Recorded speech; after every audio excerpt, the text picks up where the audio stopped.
Hey, what's up you guys? Welcome back to Dead Malls, your one-stop shop for the best abandoned mall tours and everything history related. And welcome everyone to Season 7, the next chapter in this series and the next adventure. To kick us off, I wanted to kick it old school with a small-town dead mall. Our first adventure takes us to the northern reaches of Minnesota. We're on a road trip to see several hidden and fairly remote dead malls in the north. I made a pit stop at this liminal fever dream. Irongate Mall, or Irongate Plaza, was a small mall that I had desperately wanted to see myself for years. Ever since learning of its shrouded existence and hearing that they had walled off the mall's wings, while still leaving them intact, and that redevelopment was possible, made me wonder just what was going on here.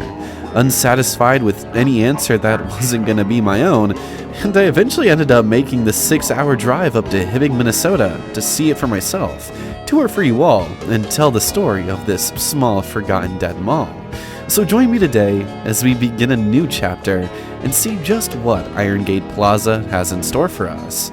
Oh yeah, and let the abandoned Hardee's out front later turn into a liquor store at some point. Paint a picture of the type of mall you're about to see.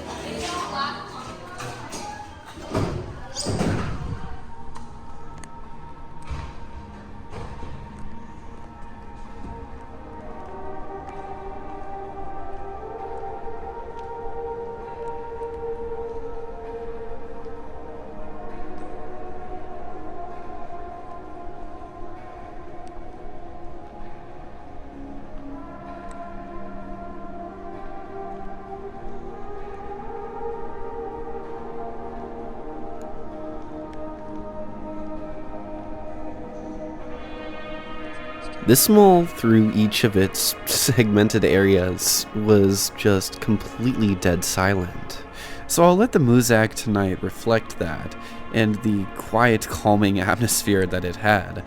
Now I wanted to enter this old Kmart wing originally first, but there were some people inside of this old Hallmark store, which has been turned into somebody's storage unit, I think.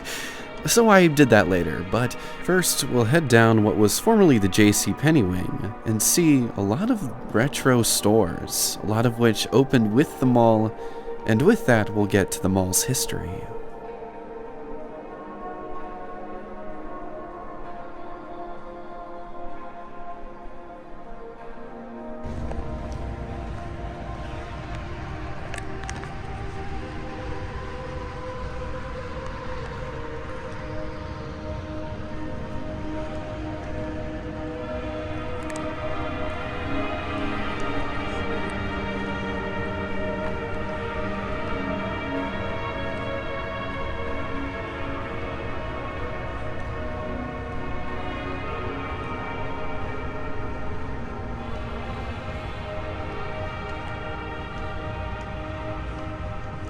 I think that I must have tripped some sort of motion sensor or motion activated lights, because seeing them all flicker on like that and seeing the hallway completely light up was the cherry on top of this whole visit, and sort of a dream come true in a way. Like, I've talked about it in the Sandberg video, but I've always wanted to see a mall slowly flicker to life, and especially this one in its weird, sort of halfway abandoned state. It felt so surreal and odd.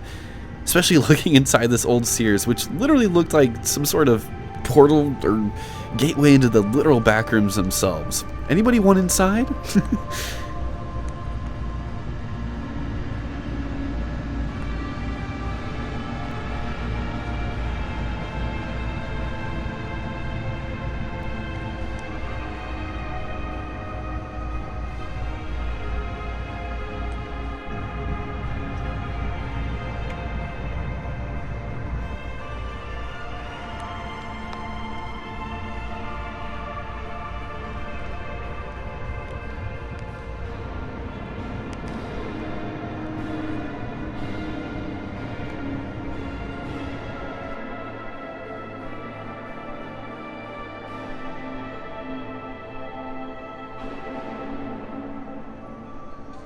The story of Irongate Plaza begins in the late 1970s, where in America, and increasingly in smaller towns throughout America, shopping malls became vital retail hubs. In the northern US, and as you'll see throughout the next few episodes, almost every small town above 15,000 residents seemed to be getting at least a small indoor mall, which would usually contain a handful of name-brand chains, as well as a decent mix-up of local shops.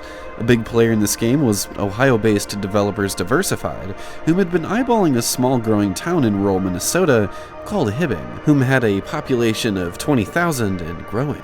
In 1978, a small plot of land along Highway 169 was purchased by the company with plans to build a 3-anchor mall on the site.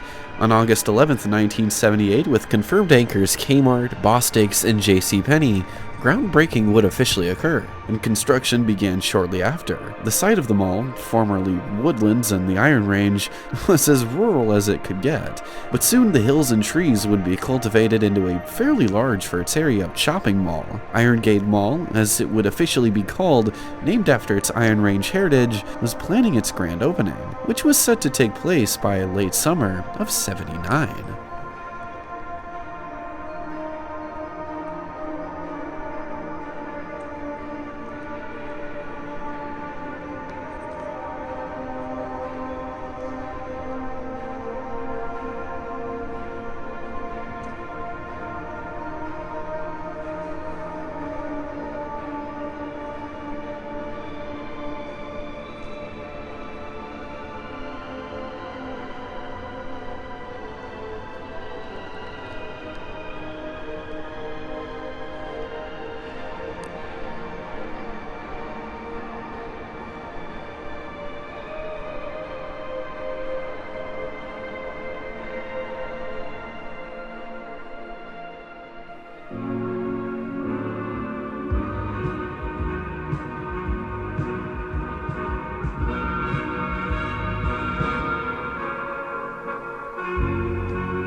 Interestingly, Irongate wasn't the only mall in the small Hibbing area. Before it, and still existing, though also in a ghostly state, was the Mesabi Mall, a mall that I wish I would have stopped and seen, but passed up. Who knows, maybe one day I'll be back in the area, but Mesabi is another super retro dead mall, so if you want to go see it, check out my friend Evan's video on it. Link in the description.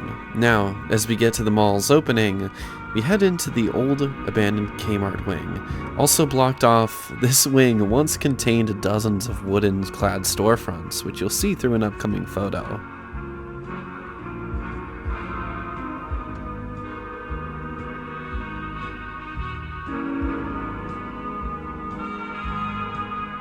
As I started walking down this vacant expanse and past that old Pam's Hallmark, which, by the way, that is the coolest old store right there. I get a better shot of that later. The gate slams behind me and it kind of spooked me. JCPenney would jump the gun, opening before everyone else in spring of 1979. The mall itself, along with Kmart and Bostix, officially opened in August of 1979. While there's no exact opening date, the closest we can come to with this place's extremely obscure history was an August opening. What shoppers of the Northland found was a pretty classic Developers Diversified mall. Laid out in a classic dumbbell shape, the mall featured Kmart on one end, JCPenney on the other, and in the middle, Bostix. Surrounding them were around 40 inline shops, some being the Peanut Shack, B. Dalton, Musicland, Maurice's, Kinney Shoes, Johnson's Floral, Midwest Vision, Pam's Hallmark, Payless, Pizza Hut, Regis, Radio Shack, Zales, Vanity, and Spurgeon's. It even featured a carousel hot dog stand, which was located where you saw that small outcropping on the floor in the JCPenney wing. The mall itself aesthetically looked identical to the way you see it today, as Irongate was never majorly renovated at all. The terrazzo floors, along with the center court's rich brown tiled conversation pit, were surfaces once traveled by thousands of shoppers a day, as the mall's dozens of storefronts lit it up from every end. In 1980, an attached 3-screen movie theater called Cinemaland opened its doors near the main entrance. And with that addition, Irongate thrived into the 80s, fully filling out its colorful roster. In the late 80s, Hardee's would open out front of the mall, and Bostic's would be replaced by a Jo-Ann Fabrics.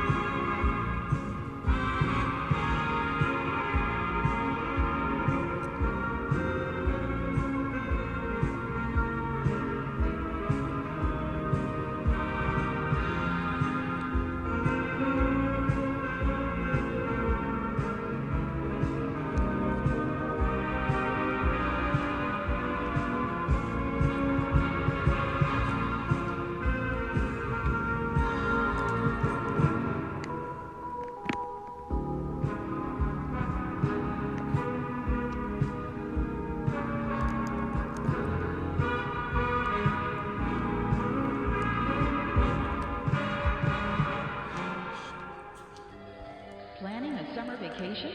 Before you head to the great outdoors, head over to the sporting goods department where you'll find everything you need to gear up for summertime outings. We have everything from Coleman coolers and jugs to tents, sleeping bags, and stoves. And once you've reached your destination, we can help keep the family fun going strong with great outdoor games like our Wilson horseshoe, volleyball, and badminton sets. To make sure unwanted pests don't crash the party, take along plenty of insect repellent. Get it all at the right price, all at the right place. Kmart, your headquarters for sports.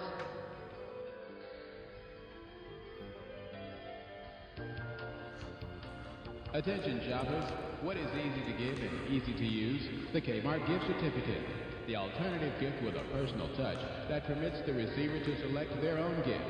Kmart gift certificates are available at the service desk in pre-printed denominations of $10, $25, $50, or $100 and are easily redeemed at more than 2,300 Kmart stores nationwide.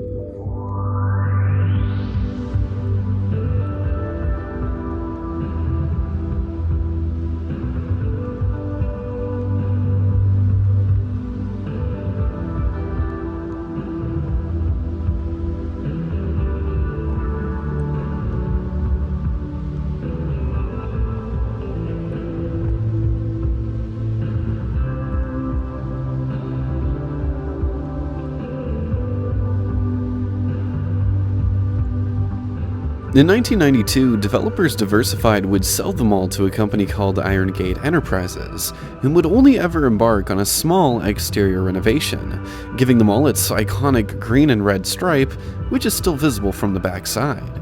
Kmart would be expanded and renovated, but the early to mid-90s was really the mall's peak. As in the coming age of modern big box and online convenience, the small, outdated mall stood no chance. Occupancy in the slowing economy of the country and the now declining town of Hibbing hurt foot traffic, and stores began to close, primarily those older ones in the Kmart wing. In 1995, Mann Cinemas would assume ownership of Cinemaland, operating the theaters for a few more years.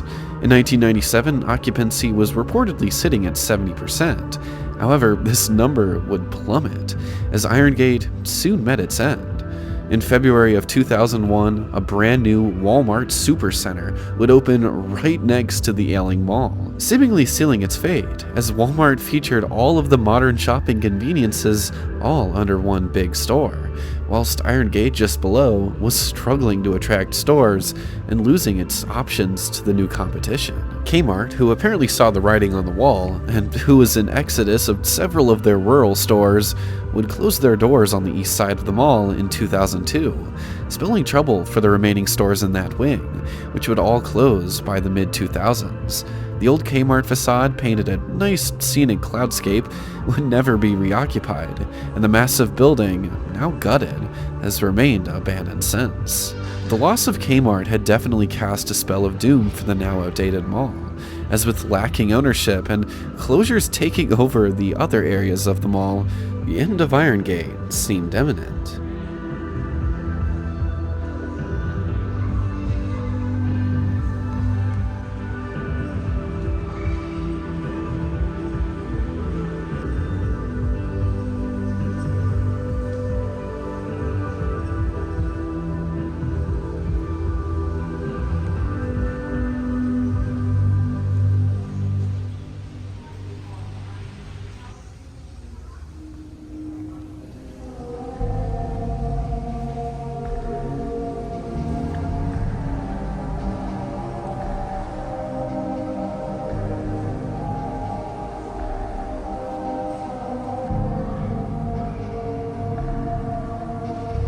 One of the original tenants listed with the mall was a small chain called the Peanut Shack. You can imagine what they sold, but my friend who helped me research this place wholeheartedly believes this wooden-clad venue in the center court was once it. The wood does match up with other Peanut Shack locations, but I'm just not sure myself, so if you remember this mall and what this store was, comment down below. Peanut Shack, or what was it?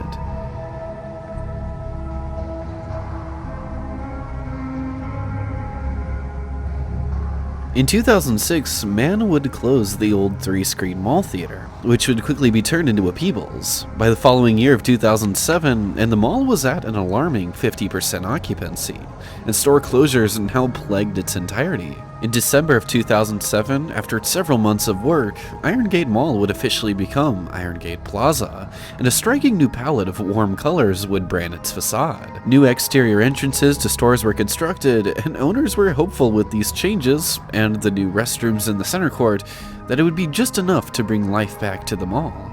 But they were dead wrong, and instead it limped through the 2010s, losing more stores. In 2017, JCPenney would close their doors as a part of downsizing their struggling brand, leaving portions of rural Minnesota and leaving two massive black holes on either end of the mall. The Kmart court featured its blocky stones and planters still visible today, but the JCPenney court, which has since been gutted and walled off, once contained a very liminal series of concrete columns which acted as garbage cans, seating areas, and a planter.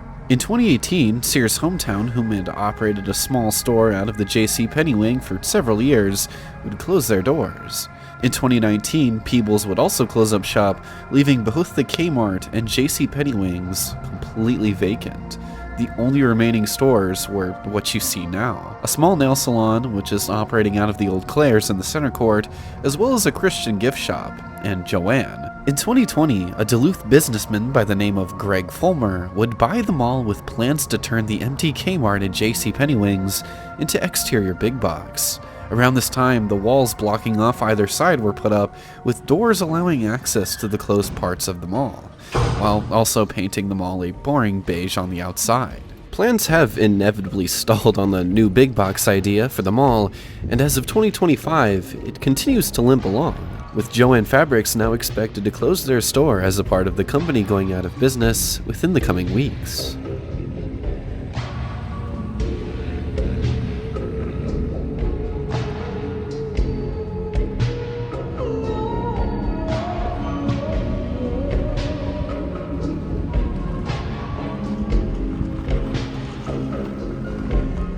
Correct me if I'm wrong, but this abandoned Hardee's, is this just open?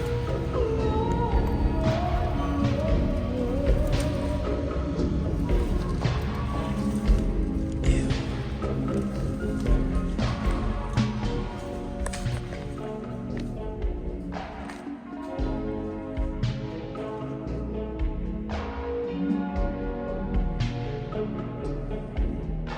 As I'm wowed by the state of complete abandonment that this old Hardee's faces, we'll do a little exterior drive around, see the super awesome retro facading in the back, and finish out tonight's episode.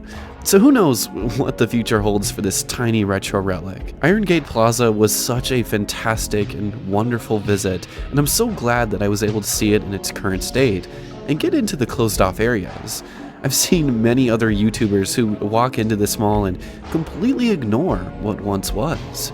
There's so much more behind those doors, and hopefully I can come back one day and see it again. but I guess only time will tell now that there's quite literally nothing left inside. Folks, I want to take a moment to thank those of you that have stuck around. I hope you enjoyed the amazing liminal space mall just as much as me, and if you're ever in the Iron Ranges yourself, I highly recommend stopping by here and checking it out for yourself. What a fun way and amazing mall to kick off Season 7. This was just the humble and innocent beginning though, so if you don't want to miss out on the Dead Mall adventures to come, be sure to subscribe so you don't miss out, and consider checking out the Patreon if you'd like to support me further. Next Saturday, we'll be back once again, this time checking out 2 tiny retro dead malls, one named after a tree, and the other so far north and in the woods that it's dead while also being the only community center for its small town. Good luck trying to find out what both of those malls are, but if you can, and if you name both of them, I'll shout you out in the next episode. But until then, have yourselves a lovely evening, enjoy the rest of Irongate, and peace out, guys. See you later.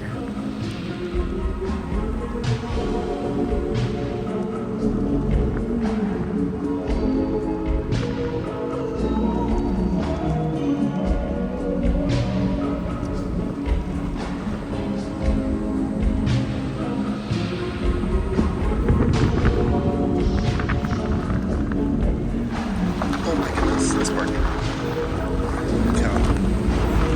Oh, God. One person back here.